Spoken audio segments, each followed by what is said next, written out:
નમો અરિહંતાણં નમો સિદ્ધાણં નમો આયર્યાણં નમો ઉજ્જયાણં નમો લોયે સૌસાહુનાં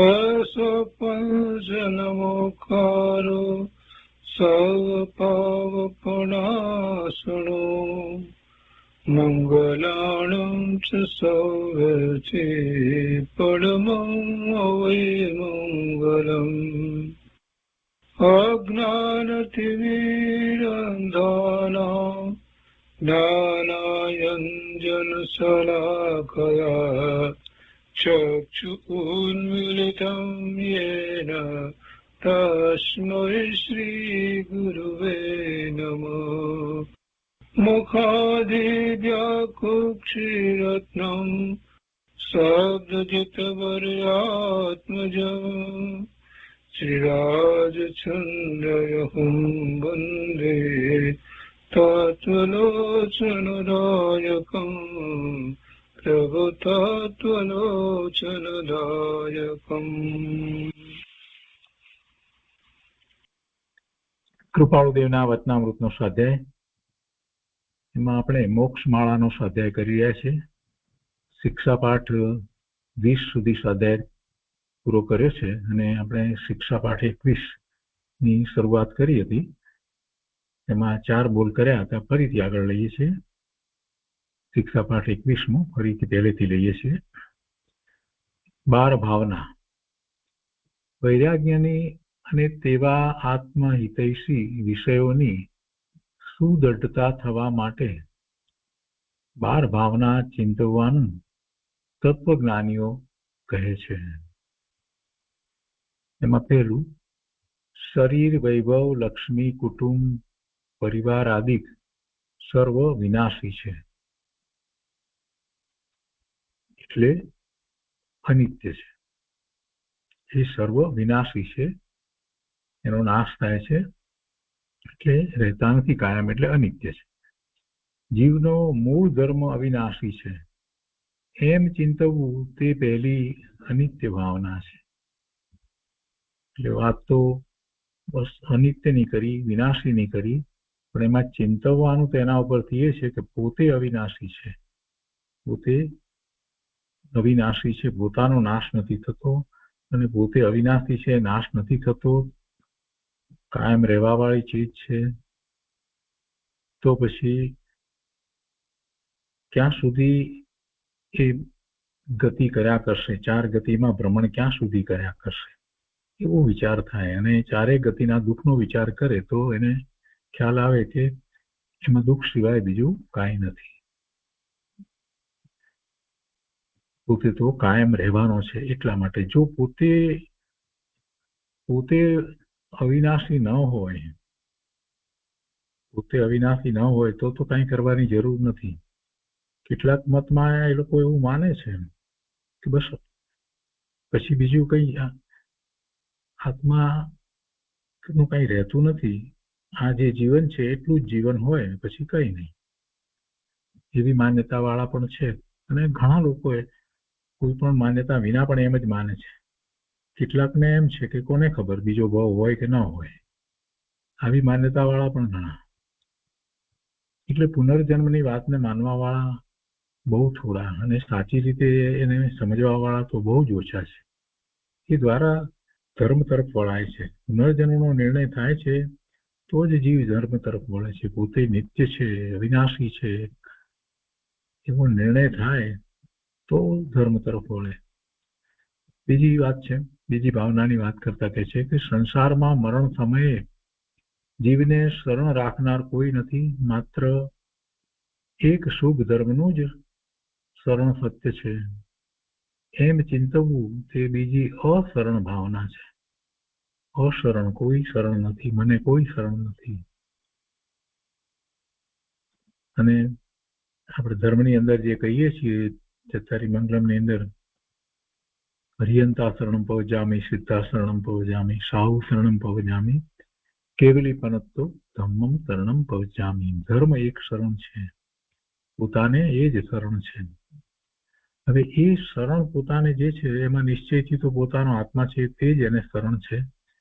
અને આ ભાવના જે છે એ અશરણ ભાવના છે. અને એમાં દ્રષ્ટાંત તરીકે જે વાત કરવામાં એમાં આવી તો એમાં પણ એ રીતે જ વાત કરવામાં આવી કે આ લોકમાં કોઈ પોતાને શરણ થતું નથી. પોતાને કોઈ શરણ નથી કે જેને લીધે થઈ અને પોતે સારું જીવન જીવી શકે એવું કોઈ નથી. પોતાને જ્યારે આપત્તિ દુઃખ બધા આવી પડે છે એમાં ખાસ કરીને શારીરિક વેદના વગેરે, તો એમાં કોઈ શરણ થતું નથી, એને કોઈનો આશ્રય મળતો નથી, એટલે એ પોતે અશરણ છે. એવી વાત ત્યાં છે. પણ મૂળ વાત એમાંથી તો એ કરવાની છે કે પોતાને ધર્મનું શરણ છે. ચત્તારી મંગળમમાં જે વાત કરી છે તે પ્રમાણે તીર્થંકર ભગવાન, હરિહંત પરમાત્મા, સિદ્ધ પરમાત્મા, સાધુ, મુનિ અને ધર્મ એ ચારને શરણ કયા છે. અને પછી એ સમજ્યા પછીથી જીવ જયારે સ્વરૂપ ની પ્રાપ્તિ તરફ આગળ વધે છે, સ્વરૂપની પ્રાપ્તિનો પુરુષાર્થ કરે છે, ત્યારે તો એને પોતાનો આત્મા જ એક શરણ છે, બીજું કોઈ શરણ નથી. કે બીજા બધા જે શરણ કહેવામાં આવ્યા એ શરણ તો એને એક શુભભાવ રૂપ છે, જો શુભભાવ રૂપ છે. પોતાને ભવના ભ્રમણ થી હવે થાક લાગ્યો છે અને હવે ભવ નથી જોઈતા, તો એને માટે તો શરણ પોતાનું સ્વરૂપ છે. એના શરણે જતા પછી નવા બંધ પડતા નથી. ચોથી ભાવના છે સંસાર ભાવના. એમાં કહે છે કે આ આત્માએ સંસાર સમુદ્રમાં પર્યટન કરતા કરતા સર્વ ભવ કીધા છે. એ ચારે ગતિમાં એને ભ્રમણ કર્યું છે. એ સંસારી જંજીરથી હું ક્યારે છૂટીશ? એ સંસાર મારો નથી, હું મોક્ષમય છું, એમ ચિંતવવું તે ત્રીજી સંસાર ભાવના છે. સંસાર તો છે અને સંસારથી ક્યારે છૂટવું એ વાત આવે, પણ પોતાનું સ્વરૂપ જે છે એનો જ્યાં સુધી નિર્ણય નથી ત્યાં સુધી સંસારથી છૂટીને બીજું શું થાય એનો તો ખ્યાલ નથી. એટલે જીવને મુખ્ય બે પર્યાય છે, એક સંસાર અને બીજી સિદ્ધ. જીવને મુખ્ય બે અવસ્થા છે. જ્યારથી છે ત્યારથી એ સંસાર અવસ્થામાં રહ્યો છે અને એનો અંત આવે છે પછી સિદ્ધ અવસ્થામાં રહે છે. સિદ્ધ અવસ્થાની શરૂઆત છે સાદી છે, આદિ છે, સાદી પછી અનંત, અનંત કાળ સુધી પછી એ રહે છે. જ્યારે સંસાર અવસ્થા જે છે એ અનાદિની હોવા છતાં પણ એનો અંત આવે છે. એ અનાદિની છે પણ એનો અંત છે. હવે એમાં હું મોક્ષમય છું, હું મોક્ષ સ્વરૂપ છું, હું શુદ્ધ છું, હું સિદ્ધ સમાન છું, એવો નિર્ણય થયો હોય તો પછી આ સંસાર ભાવના જે છે એ સાચી રીતે ચિંતવી કહેવાય. નહીતર તો શું ચિંતવ્યું? આ સંસારની જંજીરથી હું ક્યારે છૂટીશ એટલાથી વાત બનતી નથી. એ સંસાર મારો નથી, તો મારું શું છે એ પણ સાથે અસ્થિપૂર્વક હોવું જોઈએ ને. તો અસ્થિપૂર્વક હું તો જ્ઞાન સ્વભાવી સિદ્ધ સમાન પૂર્ણ મોક્ષ સ્વરૂપ છું, એ વાત મહત્વની છે. એવું ચિંતવન થવું જોઈએ અને એવી મારી પર્યાય, સિદ્ધની પર્યાયને હું ક્યારે પ્રગટ કરું? આ સંસાર ભાવનામાં પણ એ વાત છે. એ પછી ચોથી ભાવના છે એકત્વ ભાવના. એમાં કહે છે કે આ મારો આત્મા એકલો છે, તે એકલો આવ્યો છે, એકલો જશે, પોતાના કરેલા કર્મ એકલો ભોગવશે, એમ ચિંતવું તે ચોથી એકત્વ ભાવના છે.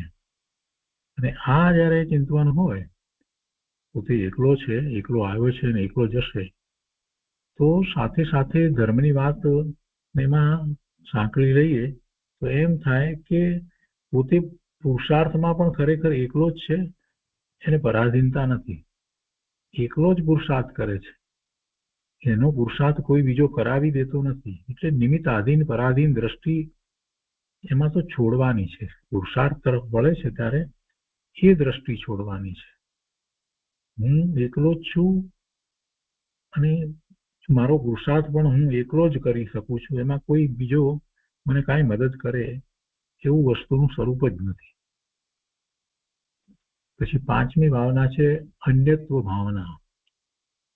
આ સંસારમાં કોઈ કોઈનું નથી એમ ચિંતવવું તે પાંચમી અન્યત્વ ભાવના છે. એકત્વ પછી એકલો છું, કોઈ મારું નથી એ બધી વાત પછીથી અન્યત્વ ભાવનામાં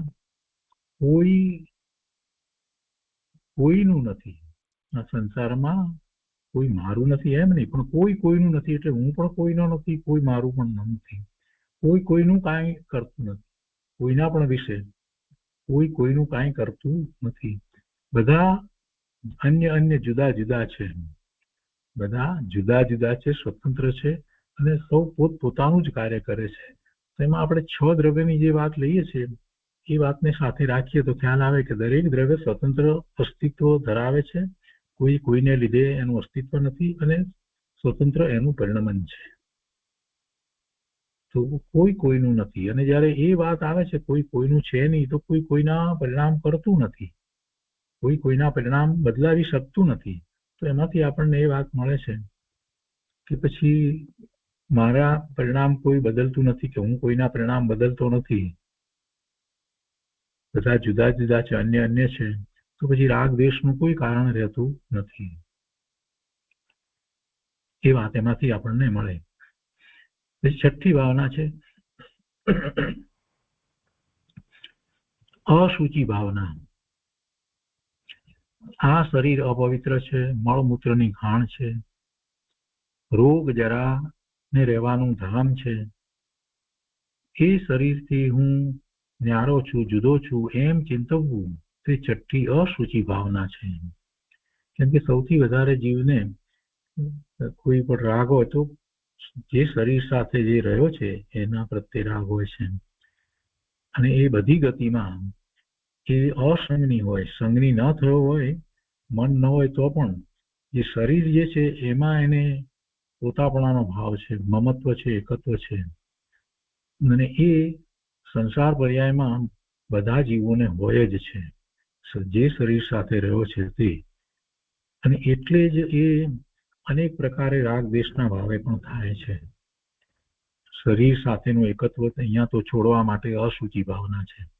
એ શરીરમાં જે મોહ છે ને શરીરને માટે થઈને જીવે છે, તો એને છોડાવવું છે, એની દ્રષ્ટિ આત્મા તરફ કરાવવી છે, એટલે એ વાત કરી છે. અને વાસ્તવમાં જે શરીર છે એ શરીર ખરેખર એવું જ છે. શરીર જે છે તે કઈ પવિત્ર નથી, એ મળમૂત્રની ખાણ છે, સાત ધાતુમય છે,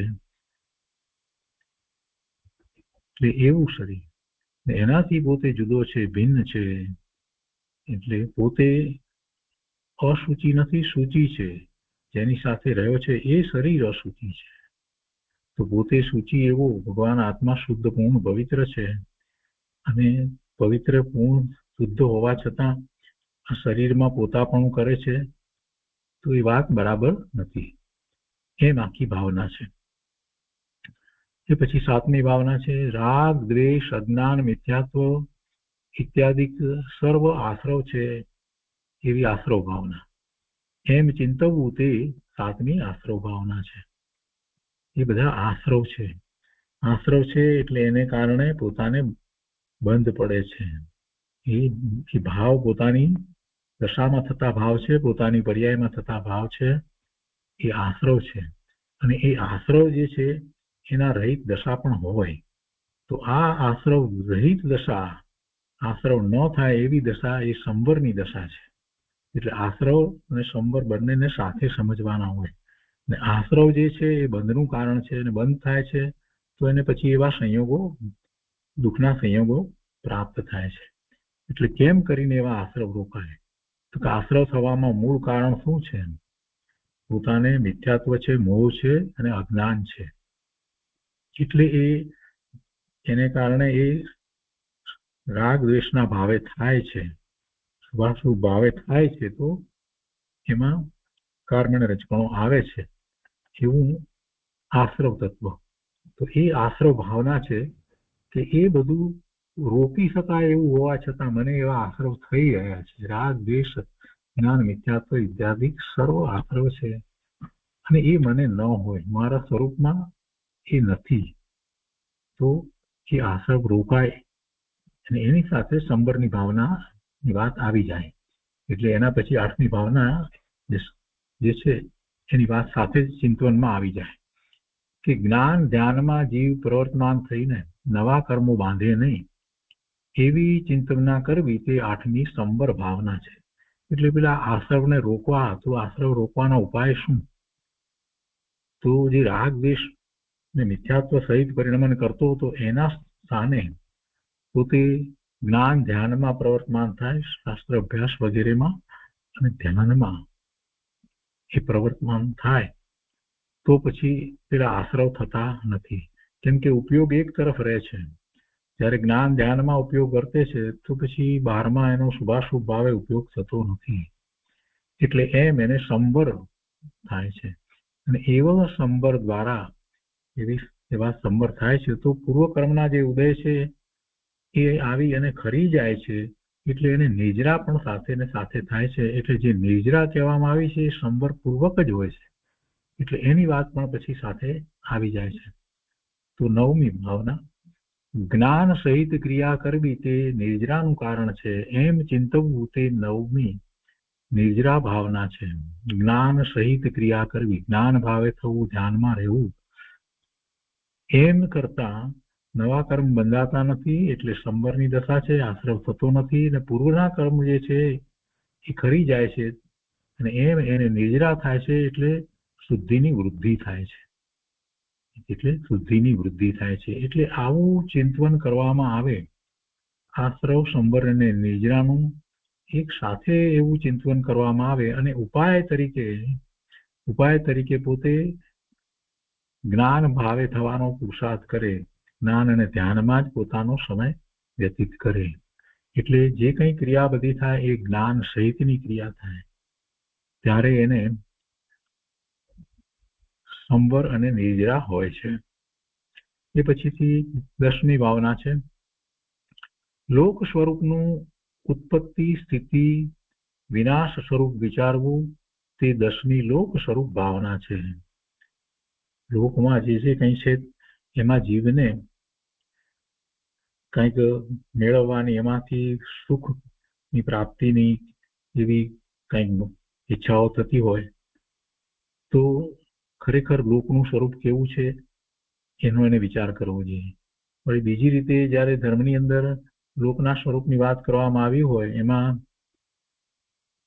પાપને કારણે એને નરકની ગતિ થાય તો નરક પણ છે, અને પુણ્યને કારણે દેવલોકની ગતિ થાય તો એ દેવલોક પણ છે. તો એ વાતનો કેટલાયને નિર્ણય થતો નથી, એ વાતને હસી કાઢે છે. તો ના, એમ નથી. એટલે એમ લોકનું સ્વરૂપ જેમ છે તેમ સમજવાથી એ બધી દ્વિધા દૂર થઈ જાય છે અને ખ્યાલ આવે છે કે જેવા ભાવ કરે છે એ પ્રમાણે પુણ્ય અને પાપના બંધ પડે છે અને એના ઉદયો આવે, એને ભોગવવાના સ્થાનો પણ એ રીતે જગતમાં છે. એ પણ સાથે વાત સમજાય છે. અને એમ લોકનું સ્વરૂપ, એની ઉત્પત્તિનો વિચાર કરવો, જે અને મતની અંદર જે વાત છે કે જગત કોઈએ બનાવ્યું છે તો એ જગત કોઈએ બનાવ્યું નથી, એ બધી વાતનો વિચાર કરે છે તો એને કેટલાય સમાધાનો પ્રાપ્ત થાય છે, જેથી કરી અને નકામાના વિકલ્પો આવતા નથી.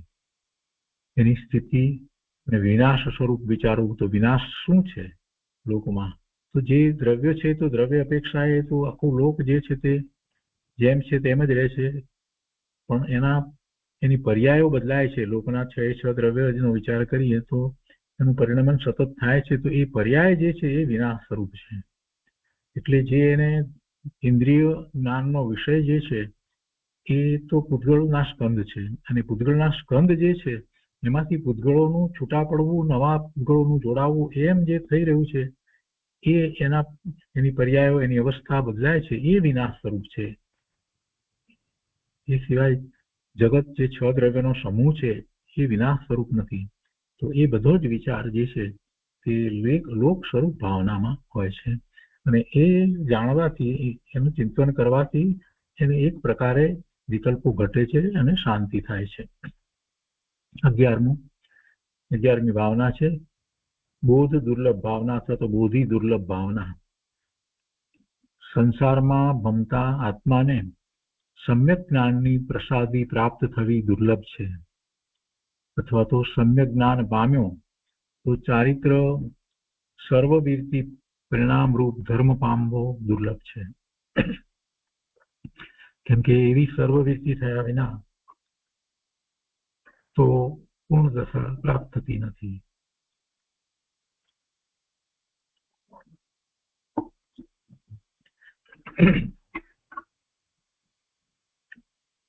સંસારમાં ભમતા આત્માને સમ્યકત્વની પ્રાપ્તિ થાય ત્યારે સમ્યક દર્શન, સમ્યક જ્ઞાન, સમ્યક ચારિત્રના પરિણામ થાય છે, રત્નત્રયના પરિણામ થાય છે, અનુભૂતિ હોય છે. પણ એ કઈ સહેલું નથી. એ બહુ પુરુષાર્થ, અપૂર્વ પુરુષાર્થ માંગી લે છે. એવો અપૂર્વ પુરુષાર્થ થાય ત્યારે કોઈક જીવને એવા સમ્યક્તના પરિણામ થાય છે, અને એ પ્રાપ્ત થવું દુર્લભ છે. અને સમ્યક્ત્વ પ્રાપ્ત થયા પછી પણ જે ચારિત્રનો પુરુષાર્થ છે, એટલે કે જે સર્વવીરતિયુક્ત ચારિત્રનો પુરુષાર્થ, સમ્યક દર્શન, સમ્યક જ્ઞાન છે, અને સાથે જે સમ્યક્ત્વ આચરણ ચારિત્ર છે એ તો ચોથા ગુણસ્થાને પણ છે, પણ એથી આગળ વધીને પાંચમા ગુણસ્થાને દેશ ચારિત્ર હોય છે. પણ એટલાથી વાત બનતી નથી. સર્વવીરતિ એટલે મુનિ દશા, એવું ચારિત્ર જ્યારે થાય છે ત્યારે જ એ આગળ વધી અને શ્રેણી ચડી અને કેવળ જ્ઞાન પ્રગટ કરે અને હરિયંત પરમાત્મા થાય. એટલે એ ચારિત્ર, સર્વવીરતિ પરિણામ રૂપ ધર્મ પામવો એ અતિ દુર્લભ છે.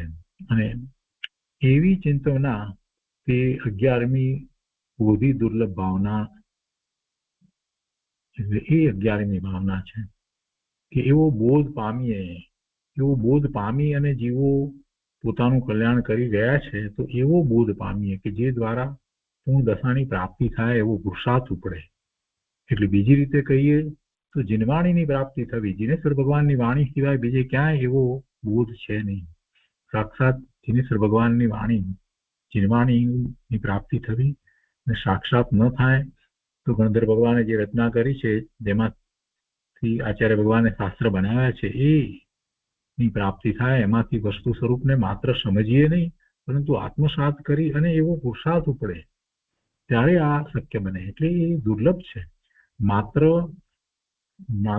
એ શાસ્ત્રના અભ્યાસ જેટલી વાત નથી, કેમ કે એનું પ્રયોજન તો સમ્યક્ત્વથી શરૂ કરી અને કેવળ જ્ઞાનની પ્રાપ્તિ સુધીનું પ્રયોજન છે. તો એટલે બોધિ દુર્લભ ભાવનામાં માત્ર બોધ પામીએ એમ નહીં, બોધ એવો પામીએ કે જેના ફળ સ્વરૂપે જ પૂર્ણ દશાને પ્રાપ્ત કરી શકાય, એમ બોધિ દુર્લભ ભાવના છે. અને એવી જ બીજી ભાવના છે, 12મી ભાવના છેલ્લી, ધર્મ દુર્લભ ભાવના. ધર્મના ઉપદેશક તથા શુદ્ધ શાસ્ત્રના બોધક એવા ગુરુ અને એવું શ્રવણ મળવું, એવું સાંભળવા મળવું એ દુર્લભ છે. એમ ચિંતવવું તે 12મી ધર્મ દુર્લભ ભાવના છે. ધર્મની પ્રાપ્તિ થવી, એવા ધર્મની પ્રાપ્તિના નિમિત્ત પ્રાપ્ત થવા, એ અતિ દુર્લભ છે. અત્યારે ભરત ક્ષેત્રને વિશે પંચમ કાળની અંદર એવા કેવળી રહ્યા નહીં, એવા શ્રુત કેવળી પણ રહ્યા નહીં. 7મા ગુણસ્થાને કોઈક જીવ હશે ક્યાંક. એટલે અત્યારે જે ચોથા કાળની અંદર જીવોને ધર્મની પ્રાપ્તિ થતી હતી, જે સુલભ હતું, એવું અત્યારે સુલભ નથી. એવા ઉપદેશકો મળવા અતિ દુર્લભ છે. ધર્મના ઉપદેશક તથા શાસ્ત્રના જેમ છે તેમ અર્થ કરવા વાળા, સમજાવવા વાળા, અને પ્રયોજન સિદ્ધ થાય, પોતાનું જે પરમાર્થ, પોતાના સ્વરૂપની પ્રાપ્તિનું પ્રયોજન સિદ્ધ થાય, એ માટે પોતાને ખરેખર ઉપયોગી થાય એવો બોધ અને એવી શિક્ષા આપે એવા ગુરુ મળવા એ દુર્લભ છે. એમ એ ધર્મ દુર્લભ ભાવના છે. એવું સાંભળવા મળવું પણ દુર્લભ છે. ગુરુદેવ કાંજી સ્વામી ઘણી વાર પ્રવચનમાં કહે છે કે આવી વાત સાંભળવા મળવી એ પણ દુર્લભ છે. તો આ રીતે અહીંયા ટૂંકાણમાં 12 ભાવનાની વાત કરી છે. તો કહે છે કે આ 12 ભાવનાઓ મનનપૂર્વક નિરંતર વિચારવાથી સત્પુરુષો ઉત્તમ પદને પામ્યા છે, પામે છે અને પામશે. ભવિષ્યમાં પણ એમ જ છે. આ 12 ભાવના છે એ ધર્મ તરફ લઈ જનારી છે અને ધર્મમાં આગળ વધવામાં પોતાને જ્યાં જ્યાં દોષ આવતા હોય એ દોષને ટાળી અને ફરીને વિચાર કરી અને આગળ જવામાં એ ઉપયોગી થાય એવી બાર ભાવના છે. માત્ર જાણી લીધાથી વાત નથી, એટલે ચિંતન માટે એ ભાવના છે. તો એ રીતે 21મો શિક્ષાપાઠ પૂરો થયો. હવે 22મો શિક્ષાપાઠ છે કામદેવ શ્રાવક. એમાં કૃપાળુદેવ લખે છે કે મહાવીર ભગવંતના સમયમાં દ્વાદશ વ્રતને વિમળ ભાવથી ધારણ કરનાર, 12 વ્રતને વિમળ ભાવથી ધારણ કરનાર મહાવીર સ્વામી ભગવાનના વખતમાં વિવેકી અને નિર્ગ્રંથ વચનના અનુરક્ત કામદેવ નામનો એક શ્રાવક તેઓનો શિષ્ય હતો. સુધર્મ સભામાં ઇન્દ્રે એક વેળા કામદેવની, એટલે આ કામદેવ શ્રાવકની ધર્મ અચળતાની પ્રશંસા કરી. એવામાં ત્યાં એક તુચ્છ બુદ્ધિમાન દેવ બેઠો હતો. તે બોલ્યો, એ તો સમજાયું. હવે અહીંયા જે નીચે ફૂટનોટમાં આપ્યું છે ને એ દ્વિતીય આવૃત્તિનું પાઠાંતર તરીકે, એટલે ત્યાં જે રીતે આપ્યું છે એ રીતે ત્યાં શું હતું એ લખ્યું છે. એટલે કે તેણે એવી શુદ્ધ દ્રઢતાનો અવિશ્વાસ બતાવ્યો અને કહ્યું કે જ્યાં સુધી પરિસરો પડ્યા ન હોય ત્યાં સુધી બધાએ સહનશીલ અને ધર્મ દ્રઢ જણાય. એમ એ બોલ્યો. ત્યાં એ રીતે લખ્યું છે કે એ તો સમજાયું. અને પછી કહે છે કે નારી ન મળે ત્યાં સુધી બ્રહ્મચારી, તેમજ જ્યાં સુધી પરિસરો પડ્યા ન હોય ત્યાં સુધી બધાએ સહનશીલ અને ધર્મદ્રઢ. અને આ મારી વાત હું એને, એટલે પેલા કામદેવ નામના શ્રાવકને ચડાવી આપીને સત્ય કરી દેખાડું. આ મારી વાત સાચી છે. ખરેખર તો આ જ્યાં સુધી એ નારી ન મળી હોય ત્યાં સુધી એ બ્રહ્મચારી, અને બીજું જ્યાં સુધી પરિસર ન પડ્યા હોય ત્યાં સુધી બધા સહનશીલ, એવી બધી વાત છે, ધર્મના દ્રઢ છે. પણ જયારે એવા પરિસર આવે ત્યારે ખબર પડી જાય. એમ કરી અને એ દેવ એને ચલિત કરવા માટે નો વિચાર બતાવે છે. ધર્મદ્રઢ કામદેવ તે વેળા કાયોત્સર્ગમાં લીન હતો. દેવતાએ હાથીનું રૂપ વૈક્રિય કર્યું. પેલા દેવે હાથીનું રૂપ, દેવોને વૈક્રિય શરીર હોય છે એટલે એ અનેક રૂપ ધારણ કરી શકતા હોય છે. પોતાની દરેકની શક્તિ એમાં જુદી જુદી હોય, પોતાની શક્તિ અનુસાર. એટલે એને હાથીનું રૂપ ધારણ કર્યું અને પછી એ કામદેવ શ્રાવકને ખૂબ ગુંદ્યો, કચડી નાખ્યો. તો પણ તે અચળ રહ્યો. એટલે મુસળ જેવું અંગ કરી અને કાળા વર્ણનો સર્પ થઈ અને ભયંકર હુંકાર કર્યા, એટલે ફૂંફાડા માર્યા. તો એ કામદેવ કાયોત્સર્ગથી લેશ ચડ્યો નહીં. પછી અટ્ટહાસ્ય કરતા રાક્ષસનો દેહ ધારણ કરીને અનેક પ્રકારના પરિસર કર્યા. તો પણ કામદેવ કાયોત્સર્ગથી ચડ્યો નહીં. સિંહ વગેરેના અનેક ભયંકર રૂપ કર્યા. તો પણ કાયોત્સર્ગમાં લેશ હિંસા કામદેવ શ્રાવકે આણી નહીં. એમ રાત્રિના 4 પહોર દેવતાએ કર્યા કર્યું, પણ તે પોતાની ધારણામાં ફાવ્યો નહીં, એટલે કે પેલાને ચલિત કરી શક્યો નહીં. પછી તેણે ઉપયોગ વડે કરીને જોયું તો મેરુના શિખરની પેરે, એટલે એની પેઠે તે અડોલ રહ્યો દીઠો. કામદેવની અદ્ભુત નિશ્ચલતા જાણી તેને વિનય ભાવથી પ્રણામ કરી દોષ ક્ષમાવીને તે દેવતા સ્વસ્થાનકે ગયો. આ એક પ્રસંગ આપ્યો છે. અને હવે કહે છે કે કામદેવ શ્રાવકની ધર્મ દ્રઢતા આપણને શો બોધ કરે છે તે કહ્યા વગર પણ સમજાયું હશે કે ધર્મમાં દ્રઢ રહેવું અને ધર્મમાં દ્રઢ રહેવાથી શું થાય છે, કેવી રીતે ધર્મમાં દ્રઢ રહી શકાય, એ બધી વાત એમાં આવી.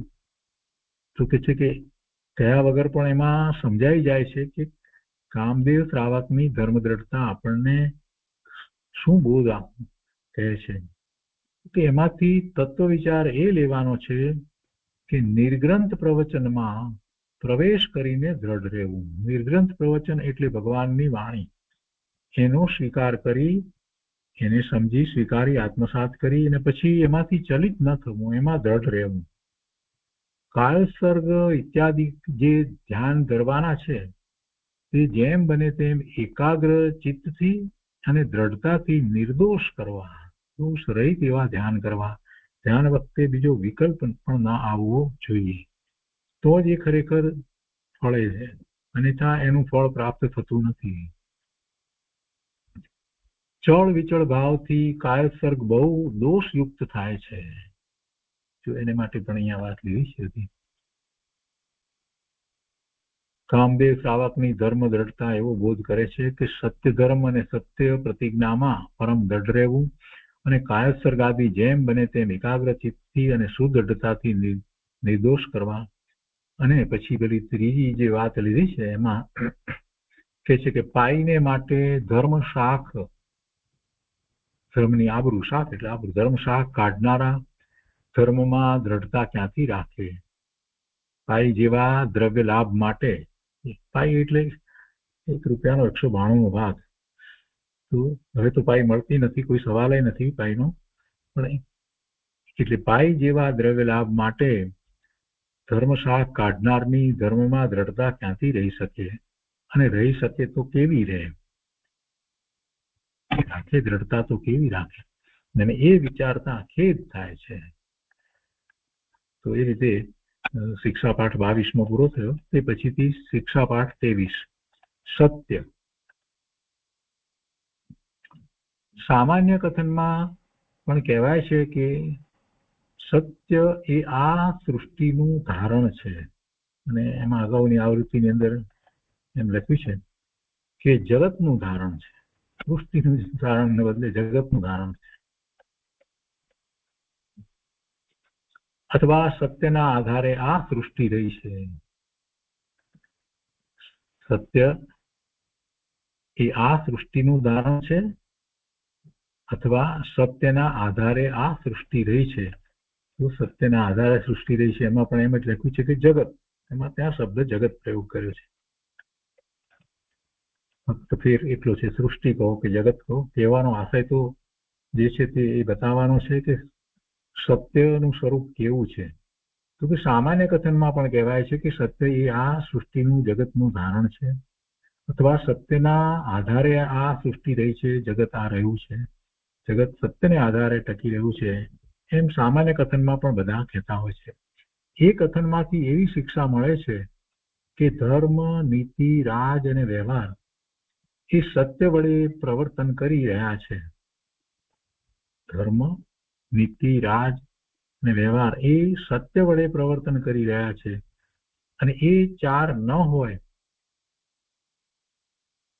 તો જગતનું રૂપ કેવું ભયંકર હોય. એ માટે થઈને સત્ય એ સૃષ્ટિનું ધારણ છે, જગતનું ધારણ છે એમ કહેવું એ કંઈ અતિશયોક્તિ જેવું કે નહીં માનવા જેવું નથી. બધું સત્યને કારણે ટકીને રહ્યું છે એમ અહીંયા સમજાવવું છે. અને એમાં એક દ્રષ્ટાંત આપ્યું છે કે વસુ રાજાનું એક શબ્દનું અસત્ય બોલવું કેટલું દુઃખદાયક થયું હતું, તે તત્વ વિચાર કરવા માટે અહીં હું કહું છું. વસુ રાજાનું ઉદાહરણ આપીને વાત કરી છે કે તે પ્રસંગ વિચાર કરવા માટે અહીં કહીશું. તો કે છે વસુ રાજા, નારદ અને પર્વત એ ત્રણે એક ગુરુ પાસેથી વિદ્યા ભણ્યા હતા. આ જે વસુ રાજાનું ઉદાહરણ જે કહે છે એ ખરેખર તો સત્ય સમજાવવા માટે, સત્યનું મહાત્મ્ય બતાવવા માટે કહે છે, અને એ તત્વ વિચાર કરવા માટે અહીં કહું છું એમ કરી અને આ વાર્તા આપણને કરે છે કે ત્રણ, વસુ રાજા, નારદ અને પર્વત એ ત્રણેય એક ગુરુ પાસેથી વિદ્યા ભણ્યા હતા. પર્વત અધ્યાપકનો પુત્ર હતો, જેમની પાસેથી આ ભણ્યા હતા, તો એનો પુત્ર, એનું નામ પર્વત. અધ્યાપકે કાળ કર્યો, અવસાન પામ્યા, એથી પર્વત તેની મા સહિત વસુ રાજાના દરબારમાં આવી રહ્યો હતો. પેલા એ લોકો ત્રણેય એની પાસેથી ભણ્યા હતા, અને પછી તો પેલો તો રાજા એટલે એ તો એના દરબારમાં ચાલ્યો ગયો. એ તો રાજાનો પુત્ર હતો, તો પછી રાજા થયો છે.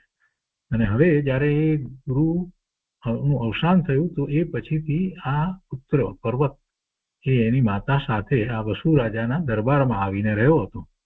અને એક રાત્રે તેની મા પાસે બેઠી છે અને પર્વત તથા નારદ શાસ્ત્ર અભ્યાસ કરે છે. એમાં એક વચન પર્વત એવું બોલ્યો કે અજાહોતવ્યમ, એટલે એવી આહુતિ આપો, અજની આહુતિ આપો. ત્યારે નારદ બોલ્યો, અજ તે શું પર્વત? અજનો શું અર્થ તું કરે છે? પર્વતે કહ્યું, અજ તે બોકડો. નારદ બોલ્યો, આપણે ત્રણેય જણ તારા પિતા કને ભણતા હતા, ત્યારે તારા પિતાએ તો અજ તે 3 વર્ષની વ્રીહી કહી છે. વ્રીહી એટલે એ ડાંગર, ચોખા. 3 વર્ષની વ્રીહી કહી છે, અને તું અવળું શા માટે કહે છે? એમ પરસ્પર વચન વિવાદ વધ્યો. ત્યારે પર્વતે કહ્યું, આપણે વસુ રાજા કહે તે ખરું. એ વાતની નારદે પણ હા કહી, અને જીતે તેને માટે અમુક શરત કરી. પર્વતની માં જે પાસે બેઠી હતી તેણે આ સાંભળ્યું. અજ એટલે વ્રીહી એમ તેને પણ યાદ હતું. શરતમાં પોતાનો પુત્ર હારશે એવા ભયથી પર્વતની માં રાત્રે રાજા પાસે ગઈ અને પૂછ્યું કે રાજા, અજ એટલે શું? વસુ રાજાએ સંબંધપૂર્વક કહ્યું, અજ એટલે વ્રીહી. ત્યારે પર્વતની માએ રાજાને કહ્યું કે મારા પુત્રથી બોકડો કહેવાયો છે, માટે તેનો પક્ષ કરવો પડશે. તમને પૂછવા માટે તેઓ આવશે. વસુ રાજા બોલ્યો કે હું અસત્ય કેમ કહું? મારાથી એ બની શકે નહીં. પર્વતની માએ કહ્યું, પણ જો તમે મારા પુત્રનો પક્ષ નહીં કરો તો તમને હું હત્યા આપીશ. એટલે કે પોતે આત્મહત્યા કરે, એટલે એનું પાપ તો પેલાને લાગે એમ. પણ આને તો જે અર્થ કર્યો હતો, એ જે વાત હતી એ પ્રમાણે અર્થ કર્યો હતો. એને રાજાએ જે અર્થ કર્યો હતો એને માટે બહુ સરસ રીતે વાત મૂકી છે કે વસુ રાજાએ સંબંધપૂર્વક કહ્યું હતું કે અજ એટલે વ્રીહી. કોઈ જગ્યાએ બીજી જગ્યાએ અજ એટલે બકરો થતો એ વાત જુદી છે, પણ અહીંયા તો એની જે આહુતિ આપવાની વાત જે હતી એટલે એ કરવાની, એમાં તો વ્રીહી એવો એટલે ચોખા એવો અર્થ થાય, ડાંગર એવો અર્થ થાય. એટલે પેલા વસુ રાજા અંતરમાં એ તો થાય કે હું કેવી રીતે અસત્ય બોલું, હું અસત્ય કેમ કહું? ત્યારે પછી એ પર્વતની માએ કહ્યું કે પણ જો તમે મારા પુત્રનો પક્ષ નહીં કરો તો તમને હું હત્યા આપીશ, એટલે હું આત્મહત્યા કરી લઈશ અને એનું પાપ તમને લાગશે. રાજા વિચારમાં પડી ગયો કે સત્ય વડે કરીને હું મણિમય સિંહાસન પર અધ્ધર બેસું છું, લોક સમુદાયને ન્યાય આપું છું. લોક પણ એમ જાણે છે કે રાજા સત્ય ગુણે કરીને સિંહાસન પર અંતરિક્ષ બેસે છે, અધ્ધર બેસે છે. હવે કેમ કરવું? જો પર્વતનો પક્ષ ન કરવું તો પર્વતની માતા જે બ્રાહ્મણી છે તે આત્મહત્યા કરે એટલે મરે છે, એટલે એ મને પાપ લાગે એમ. એટલે એ વળી મારા ગુરુની સ્ત્રી છે. એટલે પછી ન ચાલતા છેવટે રાજાએ બ્રાહ્મણીને કહ્યું, તમે ભલે જાઓ, હું પર્વતનો પક્ષ કરીશ. આવો નિશ્ચય કરાવીને પર્વતની માં ઘેર આવી. પ્રભાતે નારદ, પર્વત અને તેની માં વિવાદ કરતા રાજા પાસે આવ્યા. રાજા અજાણ થઈ પૂછવા લાગ્યો કે પર્વત શું છે? પર્વતે કહ્યું, રાજા વિરાજ, અજ તે શું તે કહો. રાજાએ નારદને પૂછ્યું, તમે શું કહો છો? નારદે કહ્યું, અજ તે 3 વર્ષની વ્રીહી. તમને ક્યાં નથી સાંભળતું? વસુ રાજા બોલ્યો, અજ એટલે બોકડો, પણ વ્રીહી નહીં. તે જ વેળા દેવતાએ સિંહાસનથી ઉછાળી હેઠો નાખ્યો. રાજાને સિંહાસનથી ઉછાળી અને હેઠો નાખ્યો અને વસુ કાળ પરિણામ પામ્યો. હવે આ વાર્તા છે આટલી. અને પછી કૃપાળુદેવ એના ઉપરથી લખે છે કે આ ઉપરથી આપણે સગળાએ સત્ય તેમજ રાજાએ સત્ય અને ન્યાય બંને ગ્રહણ કરવા રૂપ છે એ મુખ્ય બોધ આપણને મળે છે. આપણા એ પ્રાપ્ત કરવાનો છે. સગળાએ સત્ય આચરણ કરવું ને રાજાએ તો એમાં વિશેષપણે સત્ય અને ન્યાય એ બંને ગ્રહણ કરવા રૂપ છે એમ બોધ મળે છે. સામાન્ય મનુષ્યોએ સત્ય તેમજ રાજાએ ન્યાયમાં અપક્ષપાત અને સત્ય બંને ગ્રહણ કરવા યોગ્ય છે આવો બોધ મળે છે. અને પછી ત્યાં કહે છે કે જે 5 મહાવ્રત ભગવાનને પ્રણીત કર્યા છે તેમાંના પ્રથમ મહાવ્રતની રક્ષા માટે એટલે અહિંસાનું વ્રત જે છે તો એની રક્ષાને માટે બાકીના 4 વ્રત વાડ રૂપે છે. અને એ 4માં પણ પહેલી વાડ તે સત્ય મહાવ્રત છે. અને એ સત્યના અનેક ભેદ સિદ્ધાંતથી શુદ્ધ કરવા અવશ્યના છે. મૂળ વાત તો આ છે કે 5 મહાવ્રત મુનિને હોય છે. અને એ મહાવ્રતમાં આપણે જાણીએ છીએ કે અહિંસા પરમો ધર્મ જે વાત કરવામાં આવી છે એ પહેલું મહાવ્રત જે છે તો એની રક્ષા માટે બાકીના 4 વ્રત છે. એ 4 વ્રત હોય તો જ એ અહિંસા વ્રત બરાબર પરમાર્થે જેમ એનું સ્વરૂપ છે એ રીતે અહિંસા વ્રત પાળી શકાય. અને એ 4ની અંદર પહેલું જે છે તે સત્ય મહાવ્રત છે. એટલે એને વાડ કહેવામાં આવી. કેમ કે રક્ષણની અપેક્ષાથી વાત લઈએ ને પ્રથમ મહાવ્રતની રક્ષાને માટે બાકીના 4 વ્રત વાડ રૂપે છે. અને તેમાં પણ પહેલી વાડ તે સત્ય મહાવ્રત છે. સત્ય મહાવ્રત એ સત્યના અનેક ભેદ સિદ્ધાંતથી શુદ્ધ કરવા સાંભળવા અવશ્યના છે. સત્ય બોલવું ને સત્ય આચરવું અને એના કેટલાય પ્રકારે ભેદ પડે. અને મુનિ નથી શ્રાવક છે તો એને પણ એ વ્રત તો હોય જ છે. અને 12 વ્રત છે તો એમાં જે 5 મહાવ્રત મુનિને છે એ 5 વ્રત તેને અણુવ્રત તરીકે હોય જ છે. આખા ધર્મની અંદર જો મૂળ કોઈ વાત હોય તો એક વાત છે કે બધું આપણે સત્ય તરીકે લઈએ છીએ. જીનવાણી સત્ય છે, પરમ સત્ય છે એમ કરીને તો આગળ વધીએ છીએ. અને એમાં અંશે પણ કાંઈ અસત્ય ભળી જાય તો કેટલો મોટો દોષ આવે, એનું પરિણામ શું આવે. કૃપાળુદેવે જે વાત કરી છે એનો આપણે બીજી રીતે વિચાર કરીએ તો આપણને ખ્યાલ આવે કે આ બધા સમયસાર આદિ બધા શાસ્ત્રો છે એનો આપણે અભ્યાસ કરીએ છીએ અને એમાંથી વસ્તુ સ્વરૂપને સમજીએ છીએ. એમાં એક અંશ પણ જો અસત્યનો ભળી જાય તો આખી વાત જે છે એ કેવી બદલાઈ જાય. અને એટલા માટે જ એ શાસ્ત્રોનો અભ્યાસ એવા જ્ઞાની પાસે જ કરાય. નહીતર મતિ કલ્પનાએ જો એનો અર્થ કરવા બેસે તો સત્યના સ્થાને અસત્ય ઘૂસી જાય. અને અસત્ય એટલા માટે ઘૂસી જાય કે જે જીવને ગમે છે એ પ્રમાણે એ એના અર્થ કરશે, એ પ્રમાણે એના અર્થ કરે. અને એવું જયારે અસત્યનો અંશ અંદર ઘૂસે તો પછી એક અસત્ય જે છે એને રાખવા માટે પછી બીજા અનેક અસત્યોની ગૂંથણી કરવી પડે. એટલે ગુરુદેવે એ વાતને પણ કહી છે કે કલ્પિત વાત કાંઈ પણ અંદર જો આવી જાય શાસ્ત્રની અંદર અને એ પણ કોઈક પ્રયોજનવશ એવી કલ્પિત વાત શાસ્ત્રમાં ઉમેરી દેવામાં આવી હોય તો પછી બધા જે છે કે શાસ્ત્ર જે છે એ બધા ખોટા ઠરે. આ સત્યનું મહત્વ છે. તો એ રીતે શિક્ષાપાઠ 23મો પૂરો થયો. એના પછી શિક્ષાપાઠ 24 છે તે સત્સંગ છે. સત્સંગ વિશે તો કૃપાળુદેવે ઠેર ઠેર વાત કરી છે. સત્સંગનું તો ખૂબ મહાત્મા એમણે દર્શાવ્યું છે. અને અહીંયા 16 વર્ષની ઉંમરથી એમને એ સત્સંગનું મહાત્મા હતું. એટલે આ 24મો શિક્ષાપાઠ સત્સંગ વિશે એમણે લખ્યો છે. એમાં લખે છે સત્સંગ એ સર્વ સુખનું મૂળ છે. સત્સંગ મળ્યો એટલે પહેલાની આવૃત્તિ મેં એમ લીધું કે સત્સંગનો લાભ મળ્યો. સત્સંગ મળ્યો એટલે સત્સંગનો લાભ મળ્યો તો સત્સંગ મળ્યો કહેવાય.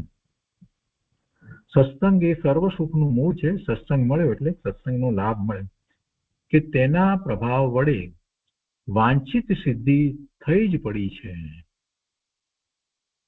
ગમે તેવા પવિત્ર થવાને માટે સત્સંગ શ્રેષ્ઠ સાધન છે. સત્સંગની એક ઘડી જે લાભ દે છે તે કુસંગના 1 કોટ્યાધિ વર્ષ પણ 1 કરોડ વર્ષ પણ લાભ ન દઈ શકે. સત્સંગની એક ઘડી જે લાભ દે છે તે કુસંગના 1 કોટ્યાધિ અવધિ વર્ષ પણ લાભ ન દઈ શકતા. ઉલટું એ તો અધોગતિમય મહાપાપો કરાવે છે. કુસંગ તો મહાપાપનું કારણ છે. તેમજ આત્માને એ મલિન કરે છે કુસંગ તો. એટલે કુસંગની તો કોઈ વાત જ નથી. પણ સત્સંગનો લાભ એની અહીંયા તો વાત કરી છે. સત્સંગનો સામાન્ય અર્થ એટલો કે ઉત્તમનો સહવાસ. જ્યાં સારી હવા નથી આવતી ત્યાં રોગની વૃદ્ધિ થાય છે, તેમ જ્યાં સત્સંગ નથી ત્યાં આત્મરોગ વધે છે. સત્સંગ નથી ત્યાં આત્મરોગ વધે છે. દુર્ગંધથી કંટાળીને જેમ નાકે વસ્ત્ર આડું દઈએ છીએ તેમ કુસંગથી સહવાસ બંધ કરવાનું અવશ્યનું છે. કુસંગનો સહવાસ પણ બંધ કરવો જરૂરી છે. સંસાર એ પણ એક પ્રકારનો સંગ છે અને તે અનંત કુસંગ રૂપ તેમજ દુઃખદાયક હોવાથી ત્યાગવા યોગ્ય છે. સંસાર એ કુસંગ રૂપ છે. દુઃખદાયક તો છે પણ એમાં વધારે તો કુસંગની જ પ્રાપ્તિ થાય છે. એટલે કે છે કે અનંત કુસંગ રૂપ તેમજ દુઃખદાયક હોવાથી સંસાર ત્યાગવા યોગ્ય છે. ગમે તે જાતનો સહવાસ હોય પરંતુ જે વડે આત્મસિદ્ધિ નથી, આત્માની સિદ્ધિ થતી નથી એટલે આત્માની અનુભૂતિ થતી નથી, તે સત્સંગ નથી. આત્માને સત્ય રંગ ચડાવે તે સત્સંગ. આત્માને સત્ય રંગ ચડાવે તે સત્સંગ. સત્ય તો પોતાનું સ્વરૂપ છે એટલે પોતાના સ્વરૂપનો જે રંગ ચડાવે એમાં લઈ જાય એ સત્સંગ. મોક્ષનો માર્ગ બતાવે તે મૈત્રી. ઉત્તમ શાસ્ત્રમાં નિરંતર એકાગ્ર રહેવું તે પણ સત્સંગ છે. ઉત્તમ શાસ્ત્રમાં નિરંતર એકાગ્ર રહેવું તે પણ સત્સંગ છે. સત્પુરુષોનો સમાગમ એ પણ સત્સંગ છે. મલિન વસ્ત્રને જેમ સાબુ તથા જળ વડે સ્વચ્છ કરાય છે, તો કે જળ સ્વચ્છ કરે છે, સાબુ તથા જળ સ્વચ્છ કરે છે, તેમ આત્માની મલિનતાને શાસ્ત્રબોધ અને સત્પુરુષોનો સમાગમ એ મલિનતાને ટાળી અને શુદ્ધતા આપે છે. જેનાથી હંમેશનો પરિચય રહી રાગ રંગ ગાન તાન અને સ્વાદિષ્ટ ભોજન સેવાતા હોય તે તમને ગમે તેવો પ્રિય હોય તો પણ નિશ્ચય માનજો કે તે સત્સંગ નથી પણ કુસંગ છે. જેનાથી હંમેશનો પરિચય રહી રાગ રંગ ગાન તાન અને સ્વાદિષ્ટ ભોજન સેવાતા હોય એ બધો સંગ. તે તમને ગમે તેવો પ્રિય હોય એ સંગ તો પણ નિશ્ચયથી માનજો કે તે સત્સંગ નથી પણ કુસંગ છે. સત્સંગથી પ્રાપ્ત થયેલું એક વચન અમૂલ્ય લાભ આપે છે. તત્વજ્ઞાનીઓએ મુખ્ય બોધ એવો કર્યો છે કે સર્વસંગ પરિત્યાગ કરી, સર્વસંગ બધાનો સંગનો પરિત્યાગ કરી અંતરમાં રહેલા સર્વ વિકારથી પણ વિરક્ત રહી એકાંતનું સેવન કરો. બધા જ જ્ઞાની પુરુષોએ આ વાત કરી છે. તત્વજ્ઞાનીઓએ મુખ્ય બોધ એવો કર્યો છે કે સર્વસંગ પરિત્યાગ કરી અંતરમાં રહેલા સર્વ વિકારથી પણ વિરક્ત રહી. એટલે જે શુભાશુભ ભાવ જે થતા હોય એ વિકાર એનાથી પણ વિરક્ત રહી એકાંતનું સેવન કરો. તો પછી તો નિર્વિકલ્પ ધ્યાનમાં વારંવાર જાય ત્યારે જ એ બને. એવું એકાંત, માત્ર બાહ્યમાં એકાંત એમ નહીં, અંતરમાં રહેલા સર્વ વિકારથી પણ વિરક્ત રહી એકાંતનું સેવન કરો. તેમાં સત્સંગની સ્તુતિ આવી જાય છે. કેવળ એકાંત તે તો ધ્યાનમાં રહેવું કે યોગ અભ્યાસમાં રહેવું તે છે, પરંતુ સમસ્વભાવીનો સમાગમ, જેમાંથી એક જ પ્રકારની વર્તનતાનો પ્રવાહ નીકળે છે, એટલે જેવો પોતાને પુરુષાર્થ થાય છે, પોતે જેવો પુરુષાર્થ કરી રહ્યો છે એવો જ બીજો પણ પુરુષાર્થ કરતો હોય એ જ રીતે, તો એમ કહેવાય કે એ સમસ્વભાવી છે. પોતાને અહીંયા તો બાહ્ય સ્વભાવની વાત છે, પોતાનો સ્વભાવ એવો છે કે જેને ધર્મની રુચિ છે અને પોતાને પરમાર્થ પોતાના સ્વરૂપની પ્રાપ્તિની ભાવના છે, તો એવા ભાવ પોતાને વર્તે છે. તો એવા જ ભાવ જે બીજાને વર્તતા હોય અને એવો જ એનો બીજાનો પણ પુરુષાર્થ હોય તો એને આપણે સમસ્વભાવિક સમાગમ કહીએ. એટલે કે છે કે પરંતુ પેલું તો ધ્યાનમાં રહેવું કે યોગ અભ્યાસમાં રહેવું એકાંત, એ તો વાત મોટી વાત છે જ, પરંતુ અહીંયા કહે છે કે સમસ્વભાવીનો સમાગમ, જેમાંથી એક જ પ્રકારની વર્તનતાનો પ્રવાહ નીકળે છે, તે ભાવે એક જ રૂપ હોવાથી ઘણા માણસો છતાં અને પરસ્પરનો સહવાસ છતાં તે એકાંત રૂપ જ છે. એ ખરેખર એકાંત નથી, પણ એ એકાંત જેવું જ છે, કેમ કે ભાવ બધાના એક સરખા છે એ અપેક્ષા છે. અને તેવી એકાંત માત્ર સંત સમાગમમાં રહી છે. સત્સમાગમની વાત કરી અને એ સંત સમાગમમાં પણ એવું છે. કદાપી કોઈ એમ વિચારશે કે વિષય મંડળ મળે છે ત્યાં સંભાવ હોય છે, બધાના ભાવ સરખા હોય છે, હોવાથી એકાંત કાં ન કેવી એને, તો તેનું સમાધાન તત્કાળ છે. તેનું સમાધાન તત્કાળ છે. તરત જ સમાધાન આપીએ છીએ કે તેઓ એક સ્વભાવી હોતા નથી. વિષય મંડળી મળે એમાં બધાના ભાવ કઈ એક સરખા હોતા નથી. વિકારી ભાવ, વિષય ભાવના તો અનેક પ્રકાર, એટલે તેઓ એક સ્વભાવિક હોતા નથી. ધ્યેય પણ એમનું એક નથી, કોઈ ધ્યેય જ હોતું નથી. પરસ્પર સ્વાર્થ બુદ્ધિ અને માયાનું અનુસંધાન એમને તો હોય છે. અને જ્યાં એ બે કારણથી સમાગમ છે તે એક સ્વભાવિક કે નિર્દોષ હોતા નથી. એટલે એવી મંડળીની વાત નથી. સમસ્વભાવી કયા એટલે એ બધા સમસ્વભાવી એમ નથી લેવું. નિર્દોષ અને સમસ્વભાવી સમાગમ તો પરસ્પરથી શાંત મુનીશ્વરોનો છે. નિર્દોષ અને સમસ્વભાવી સમાગમ તો પરસ્પરથી શાંત મુનીશ્વરોનો છે. તેમજ ધર્મ ધ્યાન પ્રશસ્ત અલ્પ આરંભી પુરુષનો પણ કેટલેક અંશે છે. જ્યાં સ્વાર્થ અને માયા કપટ જ છે ત્યાં સમસ્વભાવતા નથી, અને તે સત્સંગ પણ નથી. સત્સંગથી જે સુખ આનંદ મળે છે તે અતિ સ્તુતિ પાત્ર છે, વખાણવા જેવું છે. સત્સંગથી જે સુખ આનંદ મળે છે તે અતિ સ્તુતિ પાત્ર છે.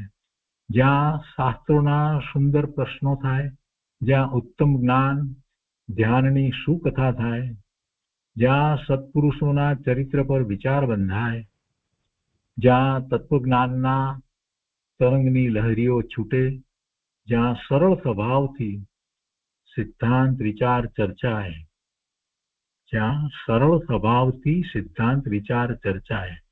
સિદ્ધાંતોની ચર્ચા વાદ વિવાદ કરવા માટે, લડવા માટે નથી હોતી, પણ સરળ સ્વભાવથી સિદ્ધાંત વિચાર ચર્ચાય એટલે પરમાર્થે આત્માર્થે એનો વિચાર થાય. જ્યાં મોક્ષજન્ય કથન પર પુષ્કળ વિવેચન થાય, એવો સત્સંગ તે મહાદુર્લભ છે.